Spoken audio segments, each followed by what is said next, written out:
حتى أهل البدع والأهواء، أهل البدع العقائدية وأهل البدع السياسية، نقول بيننا وبينكم السلف، بيننا وبينكم الكتب، كان فيقول البدع بيننا وبينكم.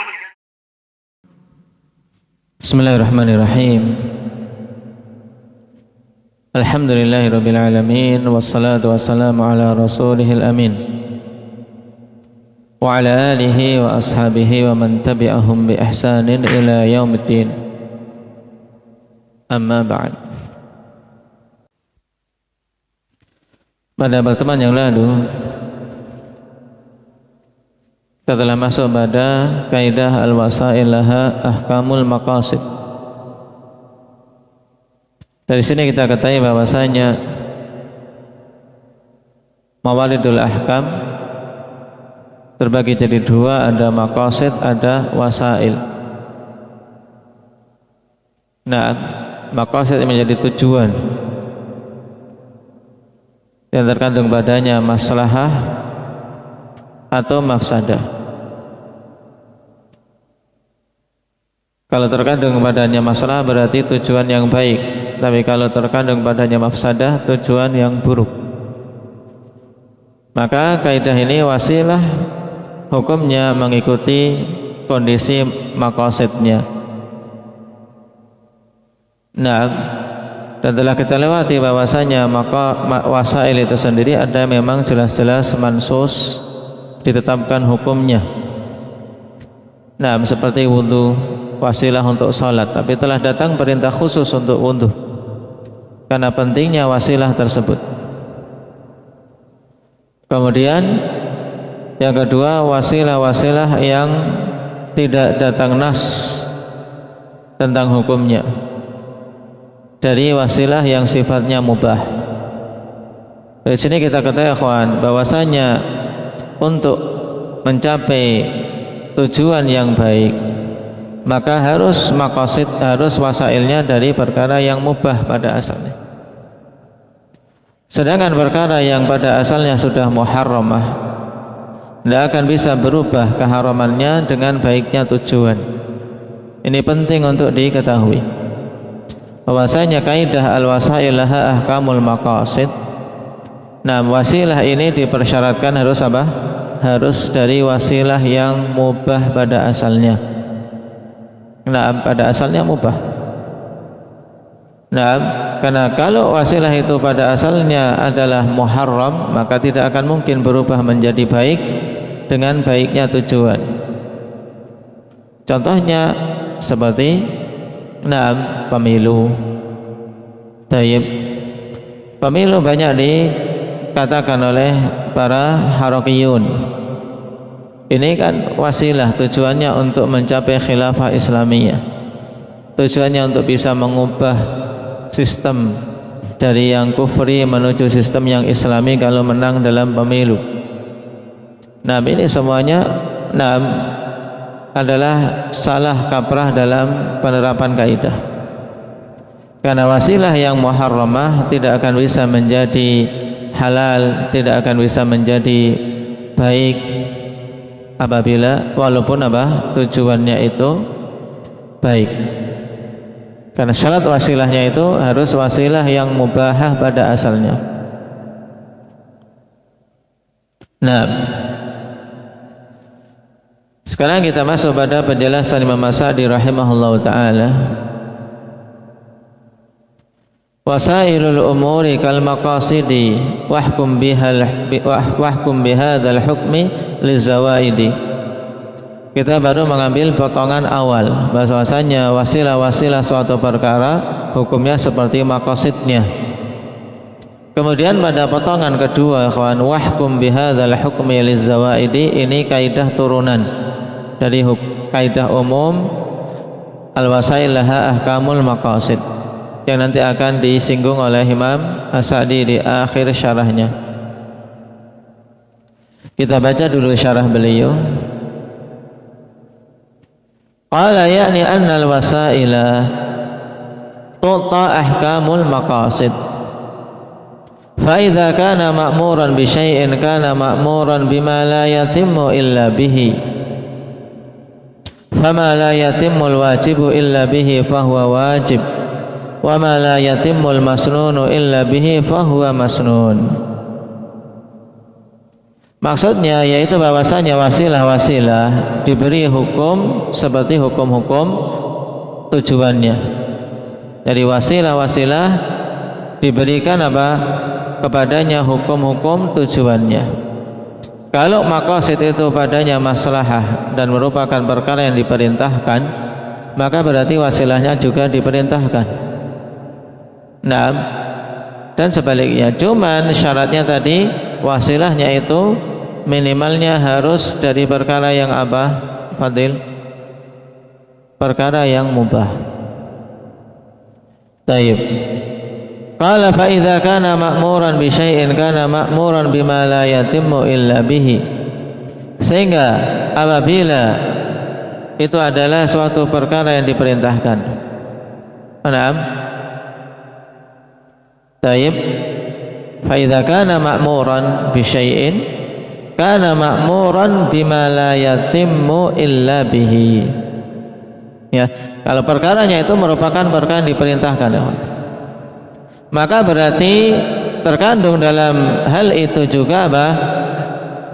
Diperintahkan perkara-perkara yang tidak bisa sempurna hal tersebut kecuali dengannya. Dan ini menunjukkan kesempurnaannya syariat. Karena syariat datang dari zat yang tidak ada apa? Tidak ada kekeliruan padanya.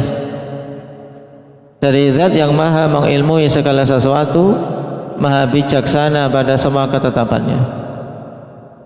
Ketika memerintahkan suatu perkara, maka hal yang diperintahkan ini terkandung di dalamnya apa? Perintah untuk menunaikan hal yang tidak akan mungkin bisa sempurna untuk menunaikan perkara itu kecuali dengannya. Sehingga ada kaidah turunan dari kaidah pokok ini, yaitu ma la yatimul wajib illa bihi fahuwa wajib. Perkara apa saja yang kewajiban tidak bisa sempurna kecuali dengannya, maka berarti hukumnya wajib. Naam. Taib.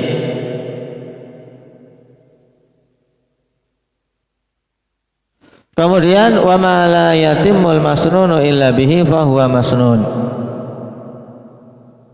Apa saja yang perkara yang disunnahkan tidak bisa sempurna kecuali dengannya, maka hal itu juga disunnahkan.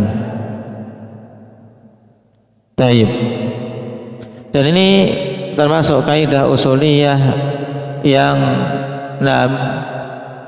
sangat bermanfaat, ikhwani fillah, untuk apa? Kaidah ma la yatimul wajib illa bihi fahuwa wajib, wa ma la yatimul masnunu illa bihi fahuwa masnun. Ini dimasukkan dalam kaidah usuliyah.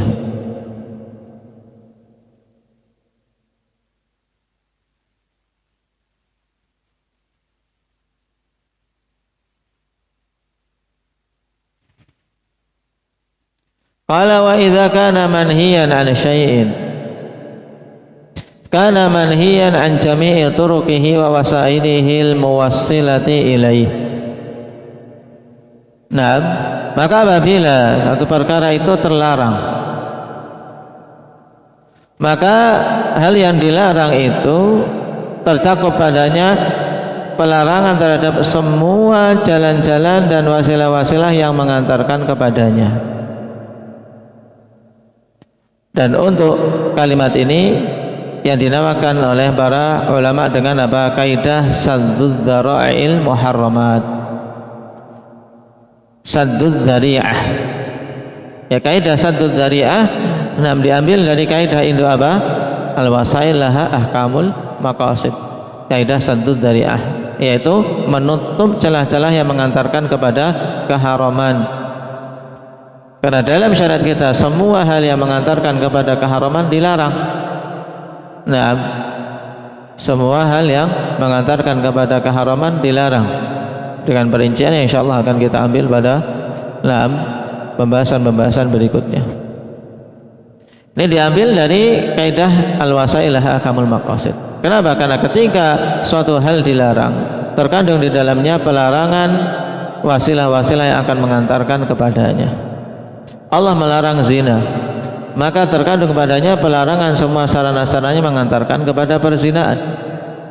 Sehingga banyak sekali perkara ikhwan ketika diketahui itu akan mengantarkan kepada hal yang haram, dihukumi haram dengan apa?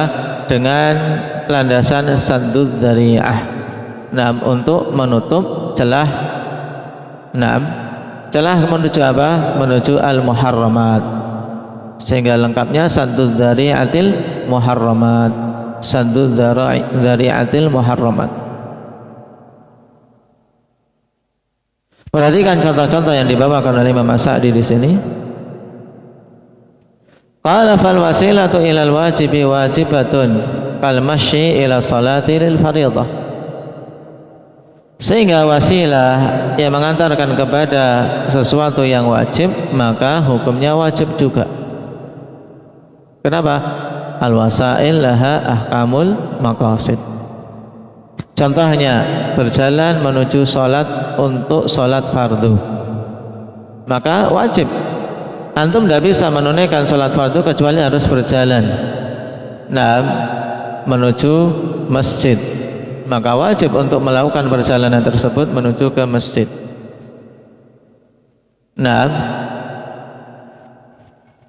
Wa zakati wa nahwiha, demikian pula zakat dan yang semisalnya. Allah Subhanahu wa taala perintahkan untuk menunaikan zakat. Ya, berarti wasilah untuk menunaikannya berarti harus ditempuh.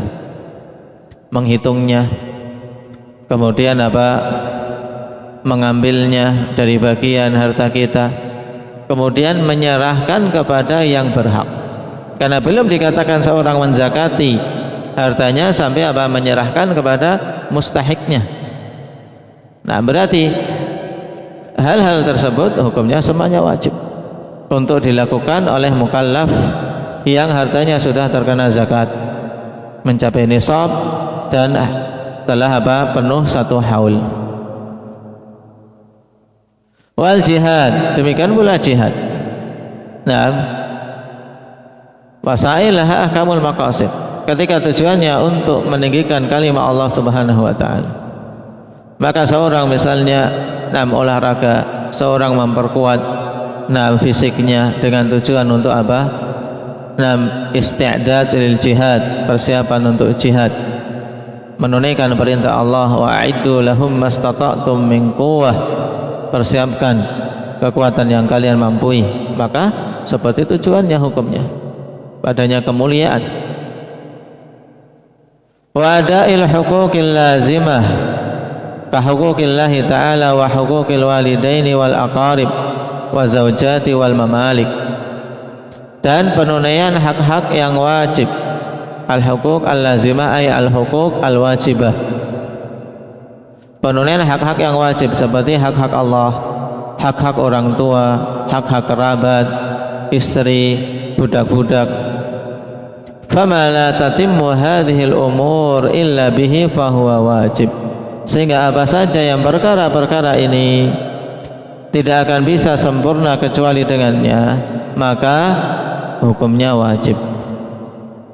Karena perkara-perkara ini wajib hukumnya: sholat fardu, zakat, kemudian jihad, menunaikan hak-hak yang wajib. Untuk menunaikan, contoh paling mudahnya, seorang sudah berkeluarga, wajib memberikan nafkah kepada istrinya. Untuk bisa memberikan nafkah dia butuh bekerja mencari ma'isyah. Maka berarti ketika tidak bisa memberikan ma'isyah, memberikan nafkah kepada istrinya tanpa bekerja, maka bekerja hukumnya wajib baginya. Wajib bekerja. Tidak boleh kemudian dia duduk di rumahnya dalam keadaan tidak ada sebab untuk dia bisa mendapatkan rezeki yang dia tempuh. Ini contoh. Jadi wasilah ilal wajib. Wa ammal masnun kan nafilah, minas salati was sadaqati was siyami wal haji wal umrah wal muta'alliqati bil khalqi ka huquqil khalqi al mustahabbah min silatil arhami wa iyadatil marid wa dhahabi ila majalisil ilmi wa nahwi fama la tatimmu hadhihi illa bihi fahuwa masnun. Adapun perkara-perkara yang disunnahkan seperti nafilah, salat-salat sunnah, nafilah dari salat, nafilah sedekah, nafilah puasa, nafilahnya haji dan umrah, dan hal-hal yang berkaitan dengannya. Nah, hal-hal yang berkaitan dengan makhluk, nafilah yang berkaitan dengan makhluk, seperti misalnya penunaian hak-hak makhluk yang sifatnya mustahabbah, seperti menyambung hubungan rahim, menengok orang sakit, nah, kemudian pergi ke majelis ilmu pada ilmu-ilmu yang sifatnya mustahabbah dan yang semisalnya. Maka hal-hal yang tidak akan sempurna perkara ini kecuali dengannya, maka hukumnya juga disunnahkan. Seperti apa? Contohnya karena kelil aqdami ilaiha, seperti apa? Mengayunkan langkah menuju ke hal-hal tersebut. Kalau umrohnya umroh sunnah, maka perjalanan yang dia tempuh dari awal pengurusan semuanya hukumnya sunnah. Nah, langkah yang dia ayunkan juga mendapatkan kesunnahan, mendapatkan pahala naam sunnah dan yang semisalnya. Kemudian sebaliknya, wa ammal muharram faminhu asyirkul akbar wa huwa syirku fil ibadah. Nah, adapun yang diharamkan diantaranya adalah syirik akbar. Nah, yaitu syirik dalam peribadatan. Di antara bentuknya. Taib.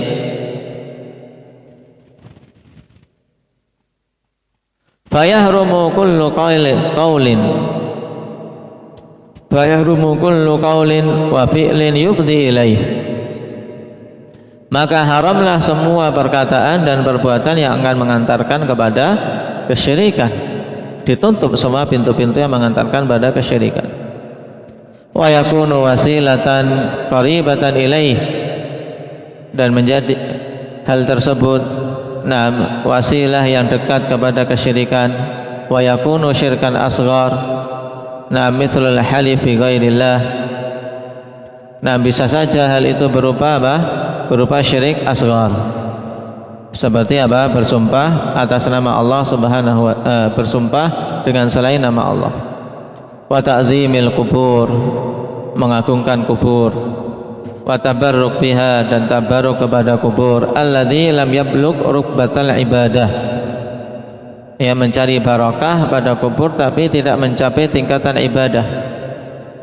Nah, maka itu semuanya dilarang, dihukumi haram. Kenapa? Li'annahu dzari'atun li ibadatiha. Kenapa? Karena merupakan celah yang akan mengantarkan kepada peribadatan kepada penghuni kubur. Tadinya cuma berkeyakinan kalau berdoa di situ lebih berbarokah. Berdoa di sisi kubur syekhnya atau kiainya atau wali yang dia yakini memiliki karamah. Baca Quran di situ berkeyakinan lebih banyak barokahnya atau lebih cepat hafalnya. Ini dilarang, diharamkan. Kenapa? Karena dzari'ah la ibadatiha, karena padanya celah untuk mengantarkan pada peribadatan kepada penghuni kubur. Qala wa kadzalika alwasailu ila sairil ma'asi kazina wa syurbil khamri wa nahwihima. Demikian pula wasilah-wasilah kepada keseluruhan kemaksiatan-kemaksiatan seperti zina, minum khamr dan yang semisalnya. Nah, fal wasail ila muharramatin fal wasailu ilaihi muharramatun. Maka wasilah yang mengantarkan kepadanya itu dihukumi haram. Minum khamar, mulai dari berjalan menuju toko, itu sudah haram. Mengambil uangnya di ATM, dia sudah ingin untuk beli khamar. Mulai dari mengambil uang di ATM sudah haram semua. Karena apa? Wasilah menuju muharram. Taib. Dari sini kita ketahui logika yang benar dalam memahami wala taqrabuz zina. Jangan kalian mendekati zina. Jangan sampai pemahamannya seperti pemahaman seorang jahil, safih, seorang ahmak yang dilarangkan mendekati saja. Berarti kalau melakukan zinanya boleh. Ini merupakan pemahaman zindiq. Bahkan ketika mendekati saja berarti maksudnya adalah mendekati hal-hal yang bisa mengantarkan kepada zina saja diharamkan, apalagi perzinaannya.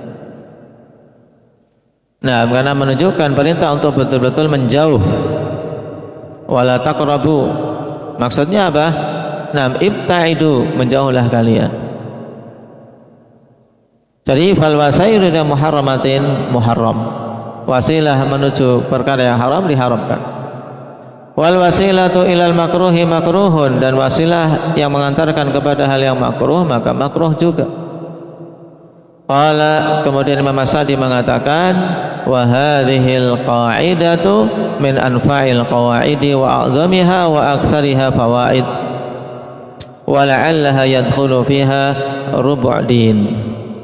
Dan kaidah ini termasuk di antara kaidah-kaidah yang paling bermanfaat dan paling agungnya serta paling luasnya, paling banyaknya faidah darinya. Dan kemungkinan masuk padanya 1/4 dari agama ini. Taib. Kaidah al-wasail laha ahkamul maqasid. Taib. Dan dengannya kita bisa memahami hukum yang banyak, ikhwan. Seperti misalnya seorang membeli pisau, mau membeli pisau, tapi tahu orang ini mau berbuat jahat. Mau beli pisau, bang, untuk apa? Untuk bunuh orang misalnya. Buatkan yang tajam atau pilihkan yang tajam, yang bagus. Tahu ini adalah maqasidnya sudah apa? Sudah muharram, berarti wasilahnya muharram, berarti tidak boleh menjual pisau kepadanya. Tidak boleh menjual pisau kepadanya. Jual lilin. Lilin pada asalnya mubah. Lilin pada asalnya mubah menjual lilin. Tapi ketika yang membeli seorang Nasrani, dengan niatan untuk apa? Untuk perayaan Natal. Tujuannya haram atau mubah atau wajib? Tujuannya apa, Muhammad? Haram. Tujuannya haram. Maka wasilahnya berarti muharram juga, tidak boleh menjual lilin kepadanya.